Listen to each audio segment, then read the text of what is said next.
সন্তানের নাম রাখার ক্ষেত্রে কি কি বিষয় বিবেচনা রাখা উচিত? সন্তানের নাম রাখার ক্ষেত্রে মৌলিকভাবে কয়েকটি বিষয় আমাদের লক্ষ্য রাখতে হবে। প্রথম হলো, নামের ভিতরে কোনো শিরক যেন না থাকে, সেদিকটি খেয়াল রাখতে হবে। যেমন আবদুল্লাহ, আব্দুর রহমান এই নামগুলোর মাধ্যমে আমরা আল্লাহর দাসত্বের প্রকাশ এবং প্রমাণ দিয়ে থাকি, স্বীকৃতি দিয়ে থাকি।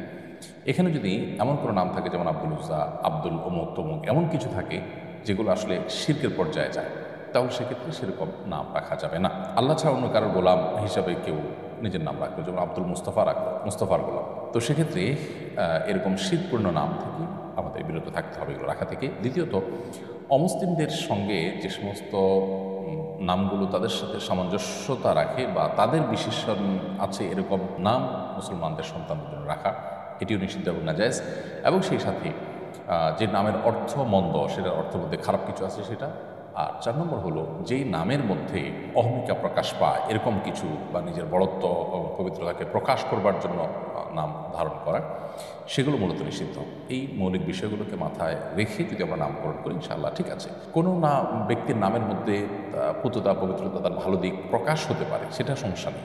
কিন্তু এটা প্রকাশ করার উদ্দেশ্যে নামকরণ করা, বিশেষ করে যেটা নিছকই অহমিকারী বার্তা বহন করে, সেরকম নাম রাখা, বিশেষ করে অহমিকা প্রদর্শনের উদ্দেশ্যে, সেটি নাজায়েজ। নাম রাখার ক্ষেত্রে আমাদের কয়েকটি স্তর আছে। সবচেয়ে ভালো নাম রাখা হবে তখন যদি আমরা আবদুল্লাহ, আব্দুর রহমান রাখি। নবী সাল্লাল্লাহু আলাইহি ওয়াসাল্লাম পরিষ্কারভাবে হাদিসে বলেছেন, আবদুল্লাহ, আব্দুর রহমান হলো সবচেয়ে উত্তম নাম। দ্বিতীয় স্তর হলো, আবদুল্লাহ, আব্দুর রহমানের পর আল্লাহর আরও যে গুণবাচক নামগুলো আছে সেই সব নামের শুরুতে আব্দুল যুক্ত করে যে সমস্ত নাম রাখা হয়, যেমন আব্দুল সবুর, আব্দুল কাদের, আব্দুল রহিম ইত্যাদি ইত্যাদি যে নামগুলো আছে সেগুলো। মেয়েদের ক্ষেত্রে এই সব নামের ক্ষেত্রে শুধু আমাতুল যুক্ত করলে হয়ে যাবে, আমাতুল্লাহ, আমাদুর রহমান, আমাদুল সবুর ইত্যাদি ইত্যাদি। আর তৃতীয় নম্বর যে নামগুলো, সেগুলো হলো নবী রাসূলদের নাম। যে সমস্ত নবী রাসূলদের নাম কোরআনে এসেছে, হাদিসে এসেছে, তাদের নামে নামকরণ করা। মেয়েদের ক্ষেত্রে মেয়েদের নবী রাসূলদের পরিবারের কারোর নাম থাকলে সেগুলো আমরা অনুসরণ করতে পারি, ইমানদার তাদের পরিবার, বংশধরদের, সহচরদের। আর চতুর্থ হলো সাহাবায়ে কেরাম, তাবি এবং নেককার যে সমস্ত পূর্বসূরীরা চলে গেছেন তাদের নামে নামকরণ করা। এবং 5 নম্বর হলো যে কোনো সুন্দর অর্থ নাম রাখার ক্ষেত্রে 5টা স্তর মাথায় রেখে আপনি নাম রাখতে পারেন সন্তানের। আমার এক সহপাঠী ফেসবুকে আত্মহত্যার স্ট্যাটাস দিয়েছিল, আমি তখন গুরুত্ব দিইনি। পরে জানতে পারি সে সত্যি আত্মহত্যা করেছে। আমি মনে করি আমি যদি তখন কিছু করতাম হয়তো সে বাঁচত। এই অনুভূতি থেকে মুক্তি পেতে কি করা উচিত? আমি অনুশোচনায় ভুগছি। প্রিয় ভাই, আত্মহত্যা করা কবিরা গুনাহ, মহা অপরাধ। আত্মহত্যাকারী জাহান্নামে নিবেদিত হবে, নবী সাল্লাল্লাহু আলাইহি ওয়াসাল্লাম বলেছেন। আল্লাহ তাআলা আমাদেরকে হেফাজত করুক। পশ্চিমা সভ্যতা এটি আমাদের মধ্যে যত বেশি বিস্তার লাভ করছে, তত বেশি আমাদের মধ্যে ডিপ্রেশনের পরিমাণ বাড়ছে, আত্মহত্যার প্রবণতা তত বেশি বৃদ্ধি পাচ্ছে। কোনো ব্যক্তি আত্মহত্যা করতে যাচ্ছে, এটি আপনি জানার পর যদি তাকে নিবৃত্ত করার কোনো উপায় আপনার কাছে থাকে, তাহলে আপনার কর্তব্য, আপনার উপর ওয়াজিব এবং আবশ্যক হয়ে যায় তাকে নিবৃত্ত করতে উদ্যোগী হওয়া। যদি আপনি বুঝতে ভুল করে থাকেন, মনে করেছেন যে আবেগে দিয়েছে, এটার এমন কোনো সিরিয়াসনেস এখানে নাই, সেটা মনে করে আপনি এড়িয়ে থাকেন, তাহলে এটা আপনার বোঝার ভুলের কারণে আশা করে যে আল্লাহ তাআলার কাছে আপনি গুনাহগার হবেন না। বিধায় এটা নিয়ে অহেতুক মর্মপীড়া আপনার ভোগার প্রয়োজন নেই। তবে হ্যাঁ, এটা ঠিক যে এখান থেকে শিক্ষা নিয়ে আপনি পরবর্তীতে এই জাতীয় ইস্যুগুলোকে আরেকটু গুরুত্বের সাথে দেখার চেষ্টা আপনাকে করতে হবে, এবং সেই সাথে আপনার এখানে যে উদ্যোগ নেওয়ার সুযোগ ছিল যেটা আপনি নেননি, সেটার কারণে আল্লাহর কাছে আপনি ইস্তেগফার করবেন, ক্ষমা প্রার্থনা করবেন, ভবিষ্যৎ দিনে এরকম ভুল না হয় সেজন্য আল্লাহ তাআলার সাথে প্রতিশ্রুতিবদ্ধ হবে। আসিফ জাওয়াদ লিখেছেন, ইসলামী শরিয়া মতে ধনী ব্যক্তির সংজ্ঞা কি? ইসলামী শরিয়া মোতাবেক যে ব্যক্তির কাছে নেশা পরিমাণ সম্পদ আছে, অর্থাৎ 52.5 তোলা রূপার মালিক যে ব্যক্তি, এই মুক্তভাবে পরিমাণ সম্পদের মালিক হলে তাকে ধনী বলা হবে। ছেলে হয়ে মেয়েকে টিউশনি করালে কি গুনাহ হবে? আর ছেলে ছাত্রের টিউশনি করলেও যদি ছাত্রের মায়ের সঙ্গে নিয়মিত যোগাযোগ করতে হয়, তাহলে সেটা কি গুনাহে অন্তর্ভুক্ত হবে কিনা?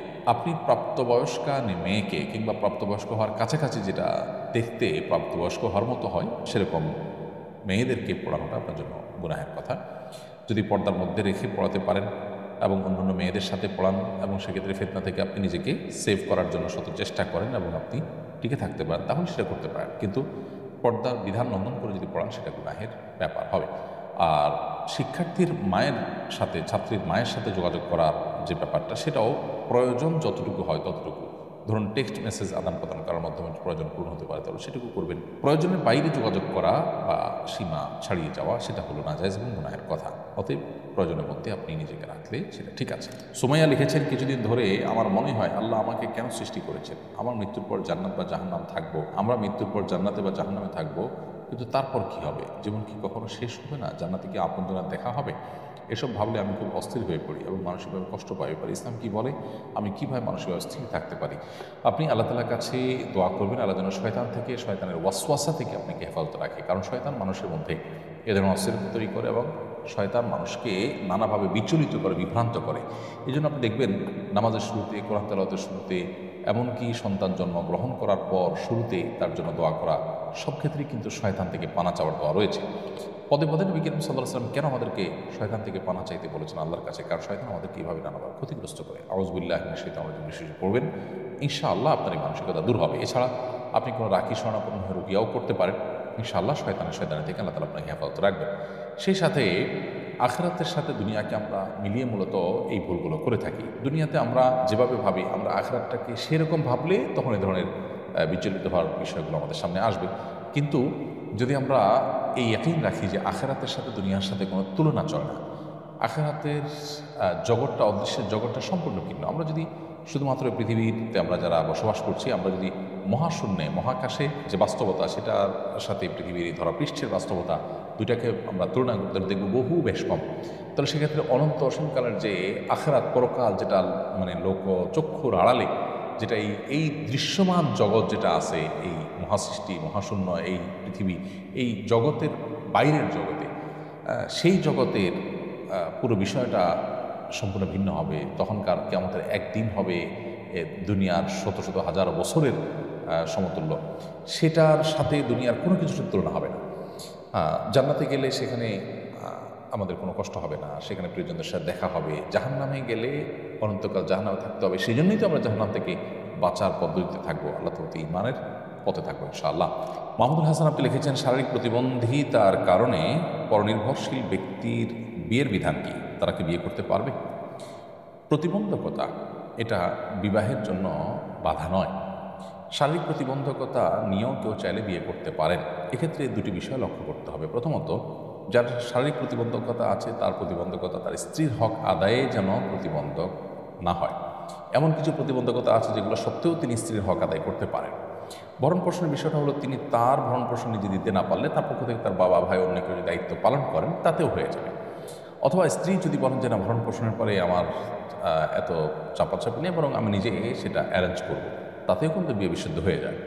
অতএব প্রতিবন্ধী মানুষ হলে তাকে বিয়ে করা যাবে না বা তাকে বিয়ে দেওয়া যাবে না, বাট সেরকম না। ছেলে হোক আর মেয়ে হোক, প্রতিবন্ধী হলে তাদেরকে বিয়ে নেওয়া জায়েজ আছে। শুধু দেখতে হবে যে এই প্রতিবন্ধকতা যেন নিজের জীবনসঙ্গীর কোনো হক আদায় করার ক্ষেত্রে তাকে তিনি যেন অপারগ না হন। আর দ্বিতীয়ত যে বিষয়টি, সেটি হলো যে তার যে জীবনসঙ্গিনী, তিনি যদি এ বিষয়টি জানেন যে তিনি এই দিক থেকে প্রতিবন্ধী, তাহলে সেক্ষেত্রে সেটা জানা সত্ত্বেও তিনি যদি রাজি থাকেন, তাহলে বিবাহ সম্পূর্ণ বিশুদ্ধ। সেখানে কোনো প্রকার ইন্টারফেয়ার করেন। আমার আব্বুর চাপে নানুর দেওয়া জমি বন্ধক রেখে ব্যাংক নিয়েছিলেন। এখন লোন শোধ না হওয়ায় সেই জমি নিলামে যাওয়ার পথে, এদিকে আম্মুর কবরে শাস্তি হতে পারে? আর সন্তান হিসেবে আমাদের করণীয় কি? প্রথম কথা হলো যে অন্যায় নির্দেশ এটা কারোরই পালন করা উচিত নয়। আপনার বাবা যতই চাপ দিয়েছেন, আপনার মায়ের উচিত ছিল এটাকে ডিনাই করা। হারাম কাজে কেউ প্রেশার দিলেও সেটাকে ডিনাই করা উচিত। তারপরে যদি তার ডিনাই সত্ত্বেও তাকে নিরুপায় করা হয়, এরকম পর্যায়ে নিয়ে যাওয়া হয়, তাহলে আশা করা যায় তিনি এর দায় থেকে মুক্ত থাকবেন। তারপরে যেহেতু এ ধরনের একটা গুনাহের কাজের সাথে তিনি জড়িয়েছেন, সন্তান হিসেবে আপনাদের কর্তব্য হলো এখন তার জমি বিক্রি করে হলেও ঋণ পরিশোধ করে দিবেন। এবং তিনি যে অন্যায় কাজ করেছেন, হোক সেটা চাপের কারণে করলে হয়তো অন্যায়ের মাত্রা কমবে, কিন্তু তার অন্যায় তো অবশ্যই হয়েছে। যেটুকুই হোক, সেই জন্য আল্লাহ তাআলার কাছে মায়ের তরফ থেকে মাগফিরাত তলব করবেন, কামনা করবেন, ইস্তিগফার করবেন, আল্লাহর কাছে মাপ চাইবেন।